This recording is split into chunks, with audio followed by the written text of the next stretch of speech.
ایک بزرگ گزرے حضرت ربیہ، صاحب تاریخ بغداد نے لکھا ہے کہ ان کے والد حضرت ابو عبد الرحمن فروغ چلے گئے تھے جہاد کرنے۔ تابعین کا دور تھا، اس زمانے میں جہاد ہوتا تھا کہ یہ علاقہ فتح کیا تو اگلے علاقے چلے گئے، وہ فتح کیا تو اگلے علاقے چلے گئے، وہ چلے گئے جہاد کرنے۔ 27 سال واپس ہی نہیں آئے۔ جاتی دفعہ بیوی کو 30,000 دینار دے گئے تھے کہ خیال رکھنا۔ واپس آئے 27 سال کے بعد، مدینہ شریف میں رہائش تھی۔ دروازے پہ دستک دی، بیٹے نے دروازہ کھولا تو ہاتھ میں نیزہ تھا۔ کہنے لگے پیچھے ہٹ، تو کون ہے میرے گھر پہ قبضہ کیا ہوا ہے؟ تو صاحبزادے کہنے لگے بابا تو کدھر سے آ گیا ہے؟ تو پیچھے ہٹ نا، میرے گھر میں تو کیوں بغیر اجازت کے داخل ہو رہا؟ بات بڑھ گئی، لوگ جمع ہو گئے۔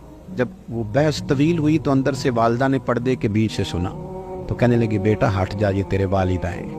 ماں بھی بیٹے سے بڑا پیار کرتی ہے، پر پتر لیٹا ہو نا تو باپ تو دیکھ دیکھ کے راضی ہوتا رہتا ہے۔ باقی لوگ تجھے پیسے دیتے ہوں گے، تحفے دیتے ہوں گے، باپ تجھے اپنی جوانی دے دیتا ہے۔ تو والد نے بیٹے سے ملاقات کی، باپ بیٹا بڑا روئے۔ اب عصر کی اذان ہو چکی تھی مسجد نبوی میں۔ حضرت ربیہ چلے گئے نماز کے لیے۔ والد آئے تھے سفر سے، کھانا وانا کھایا، غسل کیا، فارغ ہوئے۔ پوچھتے ہیں اپنی اہلیہ سے کہ وہ میرا 30,000 دینار کدھر ہے؟ اہلیہ کہنے لگی آپ نا مسجد نبوی شریف جائیں، نماز پڑھ کے آئیں، بتاتی ہوں پیسے کہاں ہیں۔ اب بیٹے جب گھر سے گئے تھے تو سادے لباس میں تھے، اب جب مسجد شریف پہنچے تو امامہ ہے، اور مسجد بھی معمولی نہیں، حضور کی مسجد ہے۔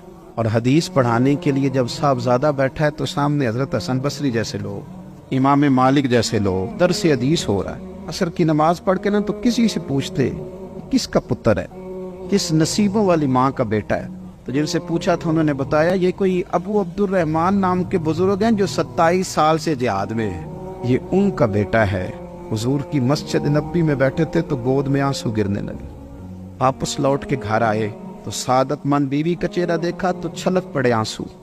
بیوی سمجھ گئی کہ پتر کو حدیث پڑھاتا دیکھا ہے، تو دیکھتے شوہر کو کہنے لگی میں نے نا آپ کا 30,000 دینار آپ کے بیٹے کو عالم بنانے میں لگا دیا، مجھے بتاؤ میں نے پیسے ضائع تو نہیں کیے؟